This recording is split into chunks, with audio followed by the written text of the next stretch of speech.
Welcome back to Off the Beaten Path. Very excited about today's chapter. The only reason is because I've faced a tremendous amount of opposition trying to get to it and to get to this moment of sitting down here with you now.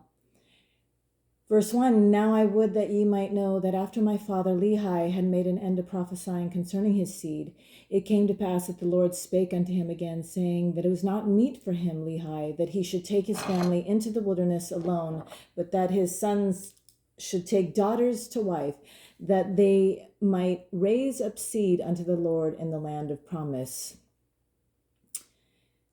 Don't you love that term, seed? Here. Let's have some children. We're going to raise them up. And it came to pass that the Lord commanded him that I, Nephi, and my brethren should again return unto the land of Jerusalem and bring down Ishmael and his family into the wilderness. Again, would be another one of those great Book of Mormon movie moments where the son's eyes grow big. Ishmael's family, and it came to pass that I, Nephi, did again, because it goes fast. From the moment they hear this to the moment they're out the door, it's like, it's not like the last time where there was a lot of murmuring, a lot of discussion. This time, you picture Lehi saying, I know, boys, this is hard. He looks down, then he looks up, but nobody's there. The flap of the tent is still waving from their speedy exit. He goes to the exit. They're already on their way to Jerusalem. Did somebody say women? That would be, it seems like their response, because we just completely bypassed the murmuring here. And it came to pass that I, Nephi, did again with my brethren go forth into the wilderness to go up to Jerusalem. See, it was just like that. And it came to pass that we went up into the house of Ishmael. So they knew where to go. They know this family. This is a family that's probably close to theirs. And we did, or maybe even not that close, but there was some relationship of respect that sent Nephi to them. Was it because of the father? Was it because of the whole family, And it came to pass that we went up unto the house of Ishmael. We did gain favor in the sight of Ishmael, insomuch that we did speak unto him the words of the Lord. So Ishmael is someone that can hear the words of the Lord, and that's why they were able to give him the words of the Lord and talk to him about such things. It might have well been a complete waste of time to speak to Laban the words of the Lord. Maybe, even though he had the scriptures from the beginning, and even though he was out among the brethren, and he just may not have been a very spiritual person, regardless of what he appeared to be, and maybe speaking the words of the Lord to him would have been a complete waste of time. But for whatever reason, they can go in and talk to Ishmael. And imagine you being the kind of person that someone can come and talk to and tell this incredible story. God has talked to my father and has said that we need to leave, and that we need to leave this land because it's going to be destroyed. And if you don't want to be destroyed and you want to be led to a land of promise, you have to pack up what you can and leave everything behind. Imagine someone coming to you with that story and how you would respond. And Ishmael was the guy to go to, because he probably said, oh yeah, I've been talking to the Lord and things are not looking good. And who knows, maybe Ishmael might have prayed and said, Lord, what do I do? Maybe he was in the mode of pondering. So he was really prepared. And you know that people that are close to the Lord are so often prepared for things that are important that are coming their way. So they get little hints or promptings or impressions, so that when this big question, because this is a huge proposal, comes along, they have already been in that space and they've already pondered these things, or they've already wanted to know what they should do next. Whatever it is, a lot of times the Lord prepares those that seek this out. So they spoke the words unto him the words of the Lord, and it came to pass that the Lord did soften the heart of Ishmael again. So he had that relationship with the Lord, so that when this incredible proposition came up, he had the habit of looking to the Lord and just saying, hold on, let me check in here. And so many of us, we hear something, and if it's a little bit different, or if it's a little bit out of the ordinary, we're just immediately, no, no, this is not. Instead of just saying, just a minute, let me check in with the spirit and see how this feels. But too often we're too quick to do things without consulting the spirit. and seeking the Lord's help in prayer. And it came to pass that the Lord did soften the heart of Ishmael and also his household, insomuch that they took their journey with us down into the wilderness to the tent of our father. How incredible, how incredible that is. And you might be saying, oh, well, it's easy for them to leave. They didn't have Netflix, YouTube. Come on, what are they going to sit around for? May as well go on a camping trip. Life was harder then because of all the manual labor that was involved. And I'm sure having a home meant you had a certain setup so that your labor was at a minimum, or, you're washing, where you washed the clothes, where you prepared your food, whatever it was, no matter how more basic life was then, you had your setup in your house and you felt protected there and you felt safe there. And it was your home base. And maybe that was where you were born. So no matter how you slice it and what era of time, leaving your home is hard. And it came to pass that as we journeyed in the wilderness, behold, Laman and Lemuel and two of the daughters of Ishmael and the two sons of Ishmael and their families did rebel against us.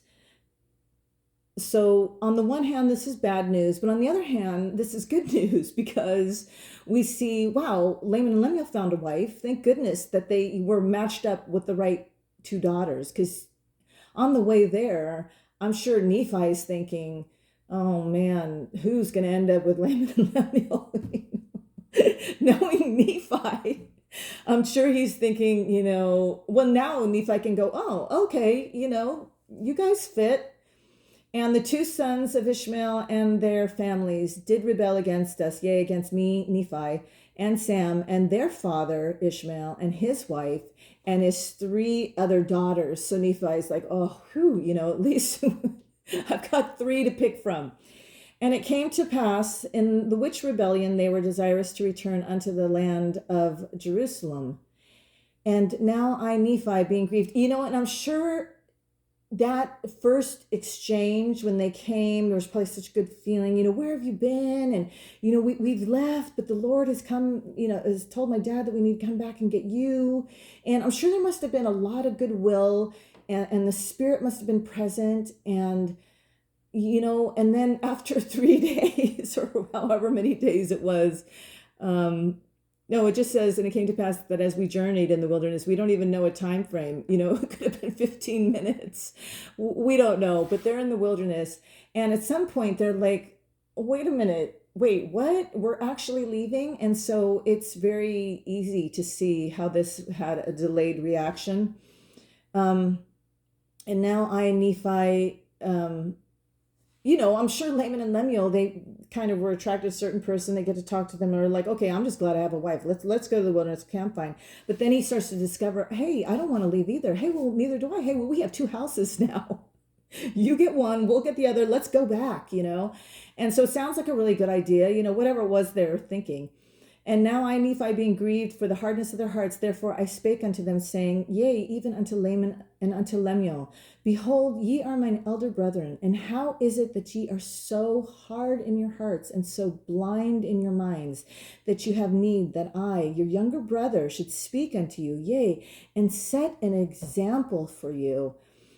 This is so interesting. We have this verse we could spend days talking about, but first of all, when you're talking to Laman and Lemuel, who don't have a relationship with God and don't know, I guess they're either unwilling to seek him out, or they're just so doubtful that it's going to work that they don't even try. So they don't even try. And then they think that, and when you don't try something like this, like you don't have a relationship with God, when you see other people who do and do have that communication with the Spirit, you think, and then what did he say? You're kind of like that. You're just so doubtful. And even hearing about somebody saying, look at me, that doesn't help. It doesn't convince people. But if Nephi were really to know his brothers, he really shouldn't ask a question, how is it that you're so hard in your hearts? You should know your brothers by now, because they'd say, well, how much time have you got? Let's sit down, and where to start, Nephi? But he doesn't really want to know, and he doesn't know anything about them. And he just seems to be so at confused by everything they do. And we never hear a conversation of him just saying, what's your deal? Dad has been proved himself to be pretty reliable. He would never do this to harm us, right?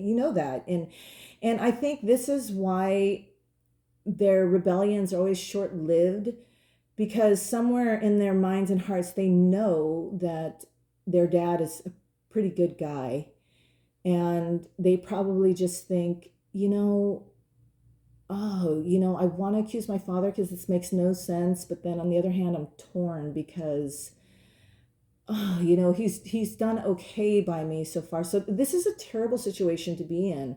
And I'm sure, there are so many more people that are in a faith or at a church that have this feeling like, I don't really know. I don't really know if this is true or not. But, my mom and dad have been pretty good to me. And they love me. And I know that they would not, do something to hurt me. And when love is apparent like that, and it's really hard to rebel against that kind of love. Because and if you felt that love strongly, then you know that this person means you well. Now, if Lehi was not a good dad, sure, he has his faults here and there. He doesn't know how to talk to his kids. But if he was not a good man and if he was not a good dad, I think at this rebellion, I don't even think Laman and Lemuel would have gone with him in the first place. I think they would have been like, here's dad off on another, spiritual bender, and they would have just then, okay, toodles, pops, but they must have had enough confidence in their father that it was hard to deny, even though they wanted to deny it, because what they were doing was really hard. Leaving their home is really, really hard. And they must have been the type of people that, yeah, dad's usually right and everything, but this is too much. This is like, this is next level nuts. So, I can relate to their rebellions. I can, because it's hard to leave your home, and it's too easy for us to read along and go, Nephi and Sam the good guys and Laman and Lemuel the bad guys, without really stopping to think of how much we would be like Laman and Lemuel. So he's saying, why are you so hard in your hearts? Well, you got 5-10 hours, I can give you a little bit of lecture. So blind in your minds, harden your hearts and blind in your minds. These are the things that happen when you resist the truth. You begin to become weary of the promptings that annoy you. And so because you become weary of promptings that annoy you to do things that are too hard or that might cause you discomfort, or then you start to shut down to those things. You start to harden. Meaning you're not receptive, like the Dead Sea. There's no water flowing in and there's no water flowing out. So it's a dead body of water. And so you can be like that in your heart. You cannot, your skill or your ability to receive or to give love is incredibly lessened. And that is a hard heart. And we read in the scripture that in the last days, men's hearts will grow hard. And so that's why I think there's this incredible epidemic of mental illness in this country, is a lot of people's hearts have grown hard. They're wearied by the world. They're wearied by worrying. They're wearied by being told, they're a bad person if they didn't, they're a murderer in their heart if they didn't get vaccinated, or they're tired of being accused. They're tired of being told, hey, you're this race, that must mean you're full of hate. and they're tired of being told they can't do this or they can't do this or they can't be accepted because of this or that reason. People are tired today. And when you are tired, as an automatic reflex, you just try to protect yourself, like anybody who is down on the ground, in a video game, and you're just like, you're waiting till your life gets back and you don't want to engage. And what happens is when you don't want to engage with anybody, is then your heart grows hard. You just have a hard heart.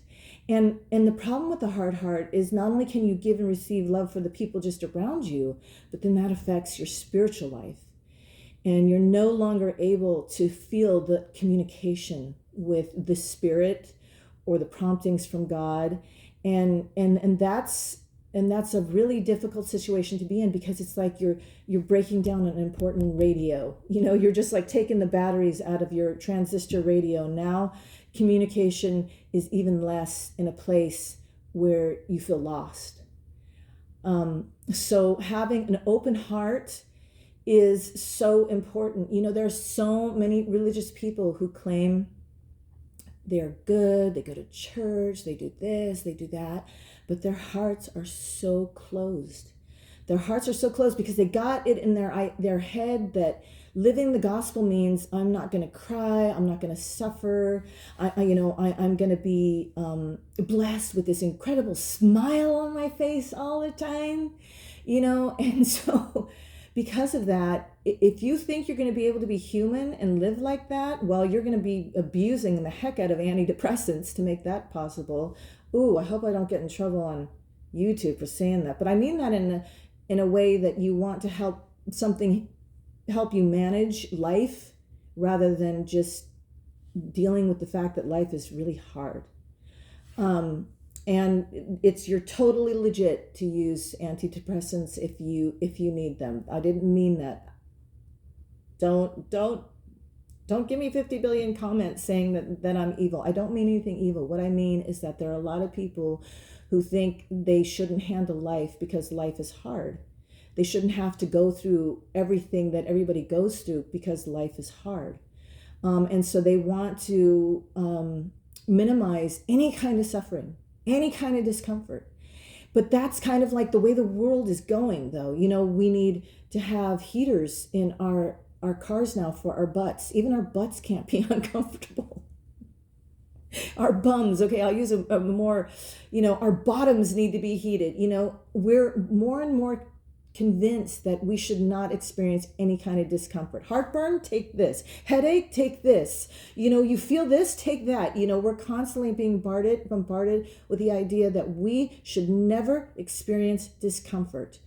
And if you buy into that, if you think you should never suffer, and at the same time saying you're a Christian wearing a cross, one of the most brutal forms of execution, and you're saying you don't think you should ever be uncomfortable, and you don't think you should ever see another person suffer, and you don't think you should, go do this because, it's too hard, or whatever. If you're in that mindset, you have a hard heart.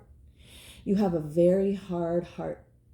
Because if you think you should never be uncomfortable and you should never have to set up a tent, you should never have to go visit anybody in prison, you should never have to bail anybody out of jail, you should never have to deal with an addict, or you should never have to deal with somebody whose sexual persuasion offends you. If you think that you're being Christ-like, you are hard in your heart. You are hard because you find it hard to love people who are different or people who you disagree with. And that is a hard heart. And a hard heart has a hard time getting through to God and God getting through to them.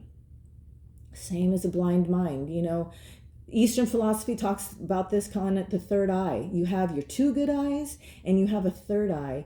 And it is regardless of how well these two eyes see, that third eye determines what you're looking at, because we all have a filter. Whatever's in our minds is going to shade the whole world. And so that's why this third eye can be calcified, is the term. I love that. Is your third eye calcified? Are you experiencing a mind that is decayed and stiff and unopened and crusty. Is your mind crusty? You can't open your mind to anything, any possibility. You can't just go on that radical faith that just says, God loves me. And if he loves me like this, then he must love everybody else the same way, regardless of how they are in your, through your crusty third eye, how they're seen. Okay, so that, and again, here's Nephi, that I have to be an example to you. You know what, Nephi, I don't really think he's such a great example, because he's bragging. He's always bragging. It's like, yeah, we get it. You're good. Okay. We get it. You're strong. You're buff. You work out. Okay. We get it. We get all those things. And here he is again. I've got to be such a good example to you. And that just makes him a bad example. Quick eye dart, Laman and Lemuel, quick eye dart over to Sam, who never brags, who never puts himself there to be the one to talk to everybody. And, he's just back there being the most amazing example, Sam.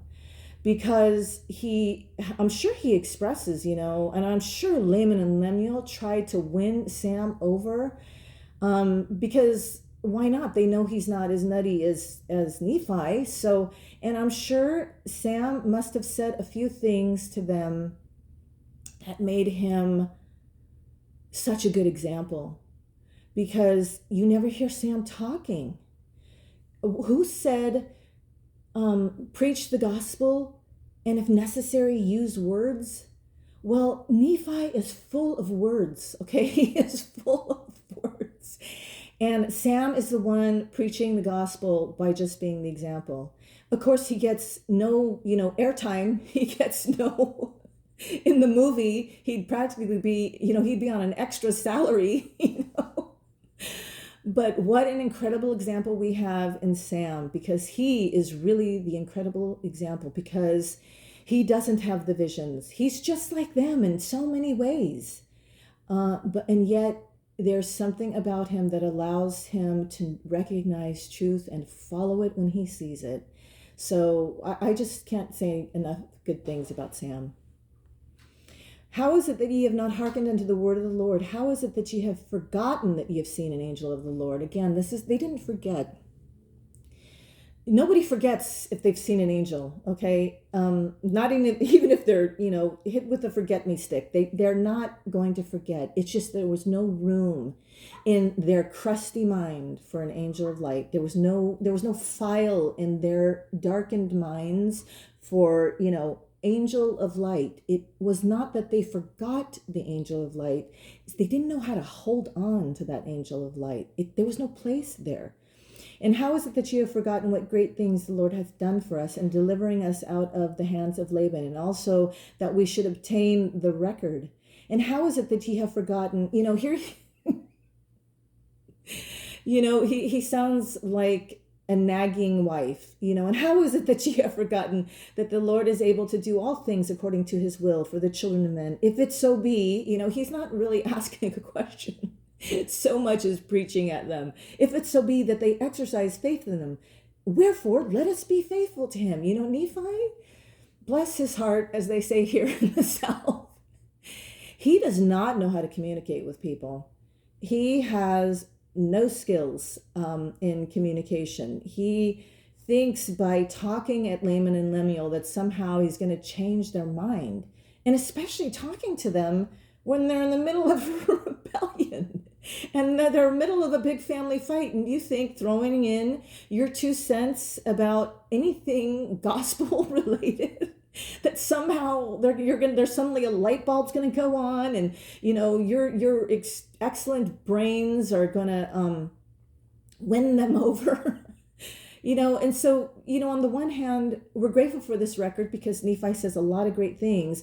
He says them because now we hear them and they're pertinent to us, and we're grateful for them because they make a lot of good points.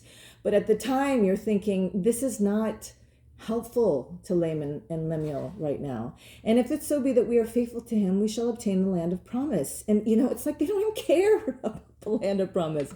And ye shall know at some future period because he doesn't know himself, that the word of the Lord shall be fulfilled concerning the destruction of Jerusalem. For all things which the Lord hath spoken concerning the destruction of Jerusalem must be fulfilled. For behold, the Spirit of the Lord ceaseth soon to strive with them. For behold, they have rejected the prophets, and Jeremiah have they cast into prison, and they have sought to take away the life of my father. Again, with the communication skills, I'm sure Laman and Lemuel just were like, looking at each other. My father? Oh, now it's just his father. Good old me. He just, he's one of those guys that probably just didn't make a lot of mistakes in his life. And so he thinks he has the right to go around and, tell people what to do. And I know he's the good guy in the Book of Mormon, but he is so annoying sometimes. And I'm sure nobody else has seen that. But because that would bother me. If one of my siblings said, my dad, I'd be like, this guy, so I don't know. Maybe I'm reading too much in it. But like I've told you, I've read this so many times that I'm getting a lot of the funny things. Now behold, I say unto you that if you will return unto Jerusalem, you shall also perish with them. And now, listen to this. If you have choice, go up to the land. So I'm going to pause right there. Go back. Turn around. No one's making you stay here. If you cannot stand this, then leave. Then leave. Get out. But we're going to see, because the story goes on with them, they didn't go back. Whatever they were thinking in their head before their rebellion was all delusion and illusion. Because the moment Nephi agrees with them and says, okay, return then, that's when all hell breaks loose. That is when he calls them out and exposes them. They had no intention of going back, really, because here was their chance. They were going to hang on and complain until they knew like Nephi did, and they knew like Lehi did, but they were not going to bother to do the work involved, and they were not going to bother to seek their own personal relationship out with God. They instead were going to rely on these mortals. And when you rely on mortals like an annoying little brother or a dad whose parenting skills are not quite polished, if you're going to rely on other people for your relationship with God, you're going to be bitterly disappointed in God. Because you're going to blame God for the failings of this person. And you're going to blame God that this person can't convey him well enough. And when you rely on other people for your relationship with God, it is a recipe for super shallow faith, if any at all. And it's also a recipe for bitter disappointment, because you are relying on mortals. And I don't care who you are, if you're this great hero, Nephi, they make the little action figures out of him and everything, and I'm reading this guy that says, my dad, to his older brothers. It's like, give me that doll, it's like, I don't know. I just think that this is an interesting part, because I just feel like Laman and Lemuel were exposed, and they really didn't want to go back. And and it also exposes their testimony. They believed their dad that it was going to be destroyed. They, somewhere in their hardened hearts, they did have a testimony. But because their hearts were hardened and their minds were darkened, they were blind in their minds, they couldn't reach that testimony. They couldn't get to it. And so life was just like I mentioned before, chewing on dirty gym socks. You're just bitter and you're angry because there's a part of you that knows he's right, and that's part of you that hates that he's right. And that a rebellion will make. And remember, so we'll go on. If you have choice, go up to the land. And remember, here's Nephi always. Remember, I told you so, the words which I speak unto you, that if ye go, ye will also perish. For thus the Spirit of the Lord constraineth me that I should speak. I told you so. Just remember, as, the rebels coming down around you, or you're, being whipped into slavery, just remember me. I told you so. That's Nephi. But that, and it came to pass that when I, Nephi, had spoken these words unto my brethren, they were angry with me. And it came to pass that they did lay their hands upon me. Now it's gone physical. For behold, they were exceedingly wroth. And they did bind me with cords, for they sought to take away my life, that they might leave me in the wilderness to be devoured by wild beasts. Interesting that he doesn't say, they're going to leave me in the wilderness and go back to Jerusalem to leave, to let me be devoured by wild beasts. No, they're probably, going to pull a Joseph's brothers. Oh, well, he was devoured by wild beasts, Dad, and still go on the journey as planned and as they can't deny. It's just this anger sometimes, especially as a child, when I read the Book of Mormon, I'm like, what? Why do they get so mad so easily? But now, being much older and seeing a lot more of life, you realize because he exposed them. Right then and there, he exposed them. They were phonies. They were just bandwagoners of the most shallow sort, who didn't know for themselves and were too afraid to find out if they were right in all this complaining and all this disbelieving. And that sent them over the edge and made them tie him up. But it came to pass that I prayed unto the Lord, saying, O Lord, according to my faith which is in thee, wilt thou deliver me from the hands of my brethren? Yea, even give me strength that I may burst these bands with which I am bound. In typical Nephi, give me an incredible Hulk moment, God. I want to just show your strength, give it to me. And what happens? And it came to pass that when I had said these words, behold, the bands were loosed. Dun, dun, dun, dun. It's kind of like he was denied his incredible Hulk moment. They just fell off. From off my hands and feet, and I stood before my brethren, and I spake unto them again. I'm sorry, but this is so funny. It's just, oh, dang it. He's like, dang it. He didn't get to burst the bands. And it came to pass that when they were angry with me again and sought to lay hands upon me. That's why he wanted a big miracle. He wanted a big miracle because he wanted to put an end to this argument. He wanted to be like, rah, and they all turn around and go, oh, the fear thing again. That's what Nephi wanted God to do. He wanted God to make him fearful. And God, all he did was kept him as his annoying self. Nephi wanted to be feared, and he was just like, and another thing, the bands off his hand, Laman and Lemuel, like, what the hell loosened him, going back to tie him again. And, Nephi's, we don't really talk about faults of prophets, I guess, because they're hands off, which is just completely ridiculous, because they're just as human as you and I are. So, and if you read the Book of Mormon enough times, you're going to just nitpick all the characters. I have a master's degree in creative writing, in case why you're wondering why I so love this book and why it's been so enjoyable to read again and again and again. It doesn't get old for me. Because I discover something new every time. There's something else I see, and I'm like, oh, that's what a hard heart means. Oh, that's what it means to be blind in your eyes. So it's so interesting to me.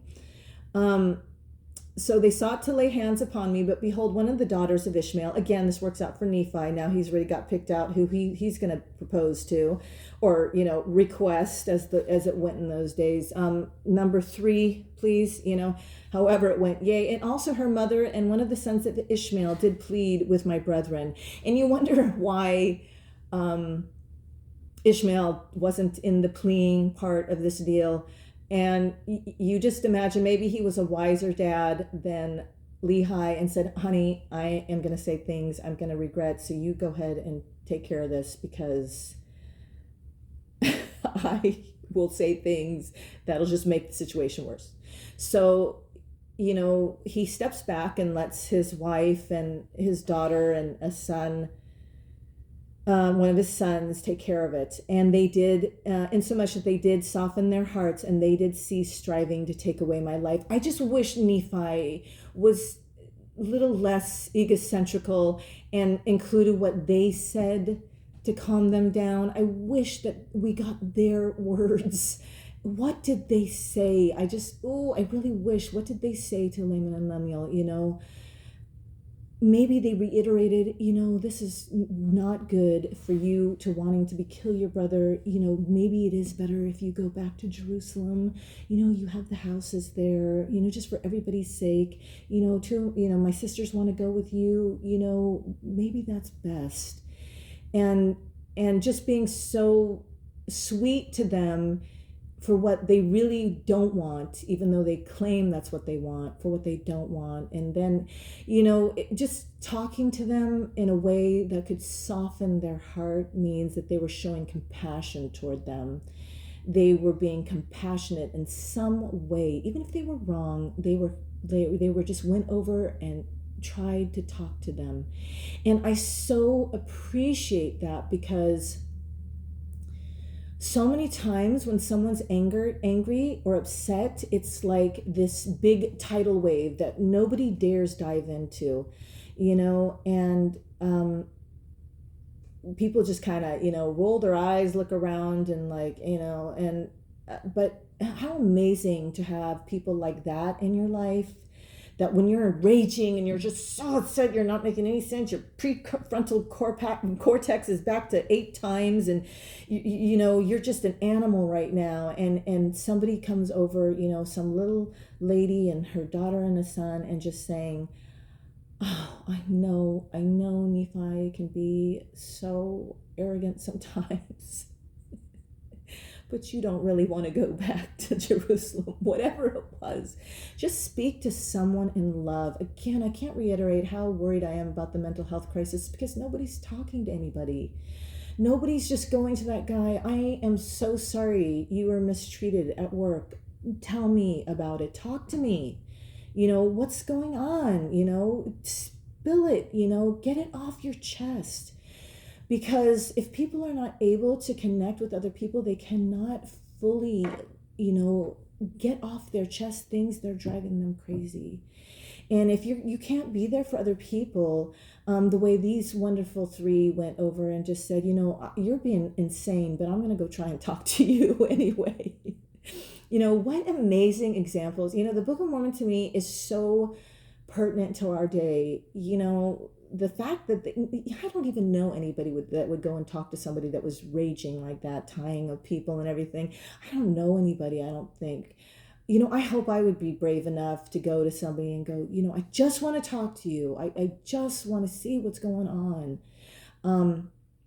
More of us need to develop that skill. We need to be brave. We have to be, because there's so many people out there that have so much on their chest and they're just struggling, and you need to be that person. It's not, the Book of Mormon isn't about convert as many people to your church as you can.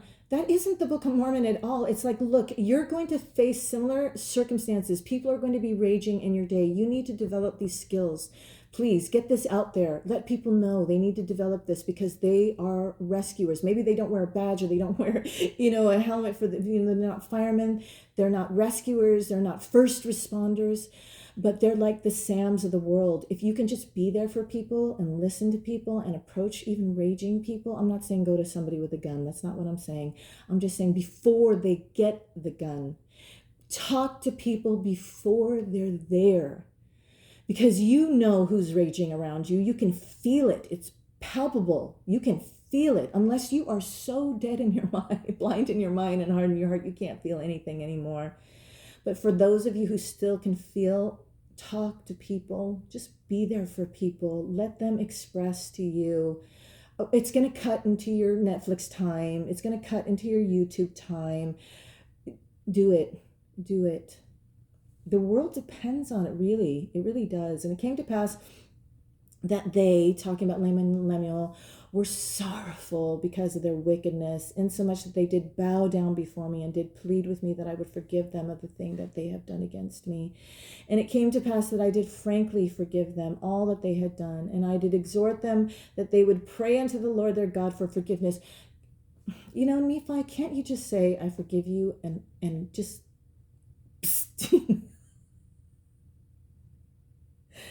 You know, you see Laman and Lemuel at their most humble. I'm sure they realized, you know, they wondered themselves, why did I get so mad? They didn't even know themselves why that set them off, you know, being exposed like that. They probably, you know, just some words from these three angels, you know, speaking of the three humans, Ishmael's wife, son, and daughter, came over to him. And, you know, that's the artwork that we need to have in the church. If you are a Mormon and you are listening to this, paint those three, the daughter and her brother and the mother, talking to angry Laman and Lemuel and softening their hearts. That's the artwork we need to see of that, because we need to be like those three, absolutely, in these last days. But Nephi needs to just say, I forgive you, and don't turn it into a lecture. Don't turn it into a chance to get another little nugget of doctrine and, you know, just be the gospel. Don't, you know, be the bullhorn that gives everybody a headache. Live it. Because, you know, if you're living in a certain way, people will feel the love. They'll feel the love. But it doesn't matter how well you live the gospel. If you are hard in your heart and you cannot relate to those around you, people, of course, it's missionary work is going to stagnate because they don't feel the love. People don't feel the love. If they don't feel the love, they're not going to be interested. So, you know, those three, feel the love. Call that painting, feel the love. You know, because they didn't care who they were, how angry they were. They went over there just to ease their suffering, because anger is suffering. Anger feels bad. It consumes you. It's like, you know, a metaphor for that fungus in that show. It's a metaphor just like that. It takes over your mind. It covers your eyes. You know, you can go on, you're an animal still. You got, you know, your nose to breathe in your mouth to eat, but you're blind. You're blinded by this fungus of anger. So, you know, maybe paint them like that. Maybe paint Lemuel like the fungus people in The Last of Us. Okay, anyway. And I did exhort them that they would pray unto the Lord their God for forgiveness. And it came to pass that they did so. And after they had done praying unto the Lord, we did again travel on our journey towards the tent of our father. Oh, how many trips have you been on where there's a major family blowout and then that awkward feeling of continuing back on the journey, and everybody's like trying to pretend that what just happened didn't happen. And it came to pass that we did come down unto the tent of our father, and after I and my brother and all the house of Ishmael had come down unto the tent of my father, they did give thanks unto the Lord their God, and they did offer sacrifice and burnt offerings unto him. We made it. We survived another family blowout. You know, it's just I am so grateful for this book. I have, as you see, I enjoy it. There's just so many things in there for you to pick through. And, you know, I love thrift shopping because I love to pick through things and go through things and find treasures and just go, ooh, this is worth so much. And that's what I love about the Book of Mormon, is that I can just pick through it and just grab it and just say, oh, I need this. I'm going to need this. So just wanted to leave that thought with you again. I just wanted to remind you what an incredible child of God that you are, and how lucky the world is that you're here, and how blessed I am to share these words with you. And I just want to express that love, and again let you know that if you are in a place that makes you feel any less than a child of God, a treasured and precious child of God, you are not in the right place.